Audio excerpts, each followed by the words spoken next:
Olá, eu sou a Mariana E eu sou a Rafaela. e nós estamos aqui a falar-vos a partir de São Paulo, onde vamos fazer o próximo webinar do Programa Impacto Social.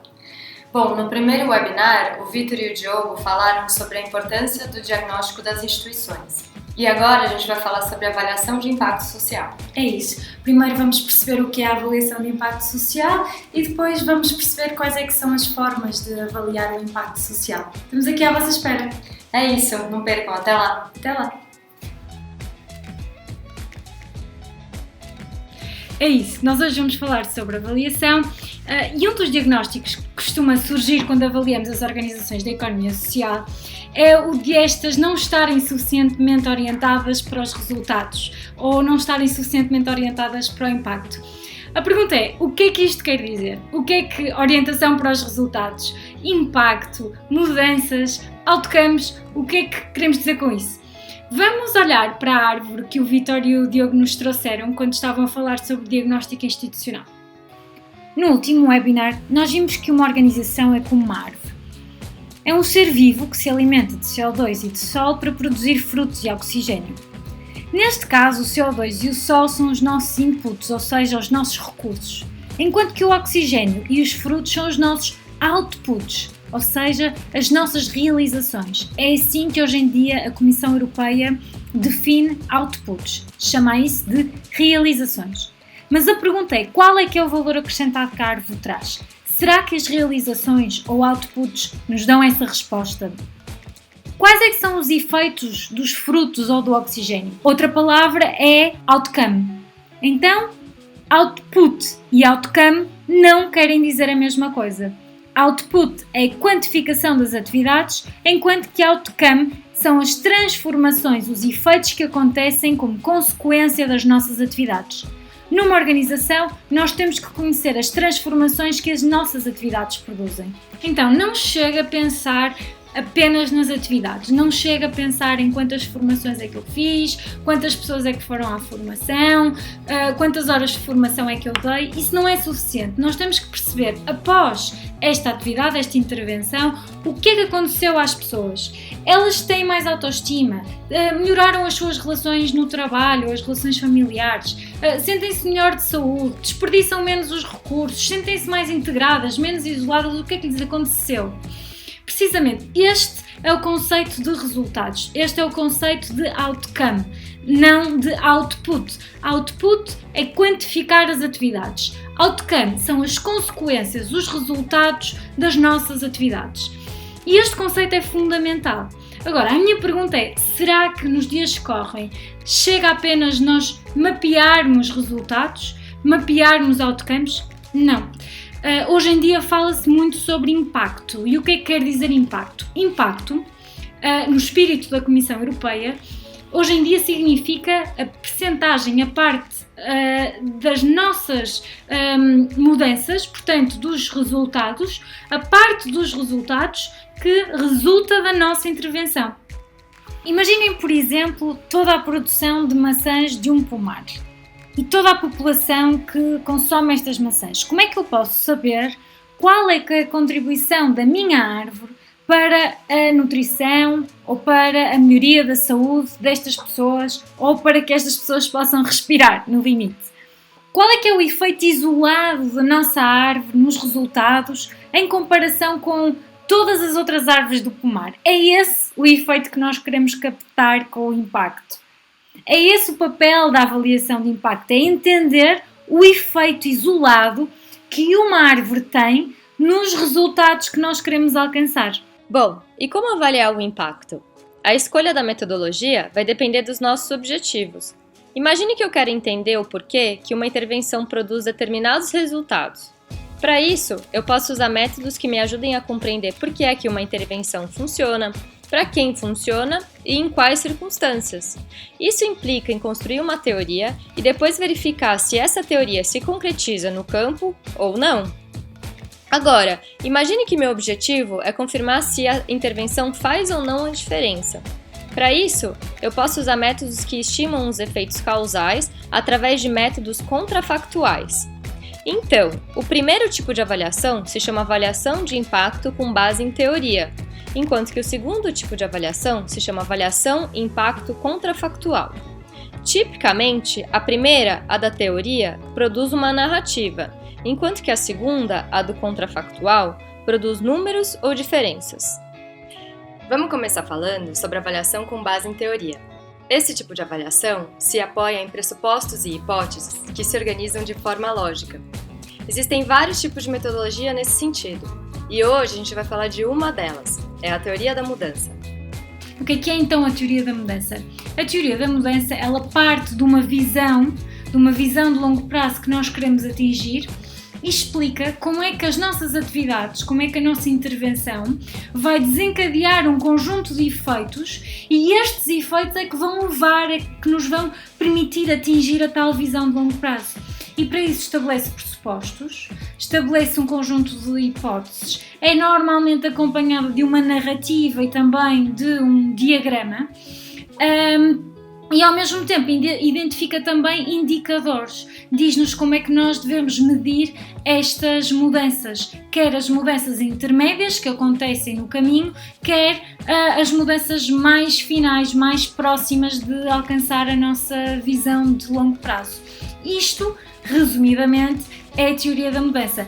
Vamos então olhar aqui para um exemplo, para uma imagem de como é que esta teoria da mudança parece. Neste slide nós vemos um exemplo de teoria da mudança. Partimos das atividades, traduzimos as atividades em números, por exemplo, temos uma formação, vamos quantificar esta formação em números, foram 100 beneficiários, 15 ações de formação.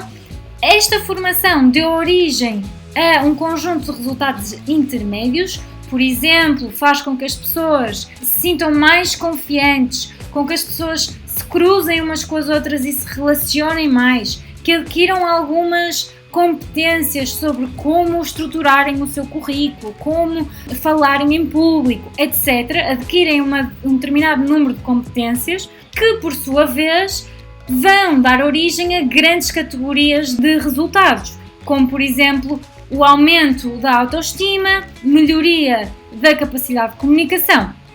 E isso vai dar origem, por sua vez, ao cumprimento de uma missão de longo prazo, que pode ser, neste caso, por exemplo, o aumento do emprego naquela comunidade. Já percebemos então o que é teoria da mudança. Agora, existem outras metodologias além da teoria da mudança.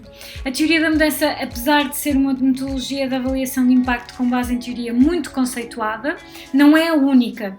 Se vocês consultarem, por exemplo, o site do Portugal 2020 e acederem aos recursos que estão no separador avaliação, nomeadamente uma série de guias que o Portugal 2020 partilha connosco lá, vão encontrar o guia de avaliação de impacto com base em teoria e lá podem encontrar todas estas outras tipologias. Por exemplo, a avaliação realista é uma outra tipologia de avaliação muito conceituada, mas existem todas estas outras que vocês estão a ver agora neste momento. Nós não podemos, no entanto, ficar só presos à avaliação de impacto com base em teoria. Hoje em dia, aquilo que se diz é que deve haver muito uma combinação de metodologias, um mix methods. Uma outra família, uma outra escola de avaliação de impacto é a avaliação de impacto contrafactual. A Rafaela vai nos falar um bocadinho sobre isso, não é, Rafa? Como a gente já tinha visto, a avaliação contrafactual tem o objetivo de verificar se uma intervenção faz ou não a diferença. Ela vai apurar os efeitos líquidos dessa intervenção. Por exemplo, suponha que o João é aluno de um programa de formação. E o que a gente quer verificar é se essa formação vai ou não contribuir para o salário dele no futuro. Para responder essa questão do salário, a gente tem que se perguntar o seguinte: como está o salário do João depois que ele participou do treinamento? O salário dele está mais alto do que estaria se ele não tivesse participado do curso? Qual seria essa diferença? Avaliar um impacto é olhar para o mesmo indivíduo e ver o que ocorre com ele com e sem o programa. Depois de ter participado do curso, por exemplo, queremos então comparar o João com e sem o curso. Para que isso seja possível, no entanto, a gente usa aquilo que se chama contrafactual. Então, para resolver essa questão, a gente faz o seguinte: antes de implementar a intervenção, podemos separar as pessoas em dois grupos, o grupo de tratamento e o grupo de controle. O contrafactual é então o seguinte: é uma estimativa de como seria o resultado Y para um beneficiário de um programa na ausência desse programa. O grupo de tratamento é aquele grupo que participará do programa, enquanto o grupo de controle é aquele que não participará da intervenção. Assim, o impacto pode ser medido da seguinte forma: é a diferença entre o grupo de tratamento e o grupo de controle. É exatamente isto. Portanto, nas análises contrafactuais, aquilo que nós fazemos é comparar um grupo de controle com um grupo intervencional. Agora, a questão é, como é que na prática nós fazemos isto? Bom, existem dois tipos de avaliação de impacto contrafactual. O primeiro tipo são os estudos experimentais. O segundo tipo são os estudos quase experimentais. Então, a principal diferença entre um estudo experimental e um estudo quase experimental reside sobretudo no elemento aleatoriedade. Isto significa que nós, quando vamos fazer estas análises, muitas vezes não podemos utilizar o universo todo, ou não temos recursos, ou então não se justifica de facto utilizar o universo todo para extrair as informações. Aquilo que nós fazemos nesse caso é então construir uma amostra. Ou seja, nós vamos buscar um segmento daquela população, um segmento do nosso grupo, um conjunto de pessoas que esperamos nós sejam representativas do resto do grupo. A melhor maneira de o fazer é fazê-lo aleatoriamente, ou seja, é utilizar um sorteio, é escolher pessoas ao acaso, é não sermos nós não interferirmos na escolha. Estatisticamente está comprovado que esta é a forma mais válida de o fazer. Esta é então a principal diferença entre os estudos experimentais e os estudos quase experimentais. Mas na prática, como é que isto se concretiza e quais é que são as metodologias? Eu vou-vos dar um exemplo de cada uma delas. Um estudo experimental é também muitas vezes chamado Randomized Control Trial, ou experimento aleatório. O que é que isto significa? Estas são as avaliações em que nós de facto escolhemos a amostra com base num grupo aleatório de pessoas. Então aquilo que nós temos que fazer é selecionar o nosso grupo, a nossa amostra dentro do grupo intervencional, ou seja, temos as pessoas que beneficiaram da tal formação e vamos escolher um grupo ao acaso. Vamos selecionar das 100 que participaram, vamos selecionar 80 ao acaso. Agora, do outro lado, vamos ter que ir ao nosso grupo de controle, pessoas que não participaram, e escolher também um grupo de pessoas ao acaso, dentro destas que não participaram. Depois, o que nós temos que fazer é comparar as duas metodologias. A aleatorização, no entanto, nem sempre é possível de ser feita. Existem várias questões envolvendo esse tipo de experimento, questões éticas inclusive. Por exemplo, se a gente souber que algum tipo de programa traz sim benefícios para as pessoas, por que então só incluir um grupo de pessoas nessa intervenção? Isso pode gerar algum tipo de conflito ou desconforto. Em contrapartida, existem outros métodos que as pessoas usam para avaliar o impacto. Um muito conhecido se chama diferença em diferenças. O que a gente faz nesse método é o seguinte: a gente compara dois grupos através do tempo e verifica a diferença entre eles antes e depois da intervenção. Esse método de diferenças, então, funciona da seguinte forma. Suponha que o treinamento do qual estamos falando se dirige somente para as pessoas da cidade do Porto.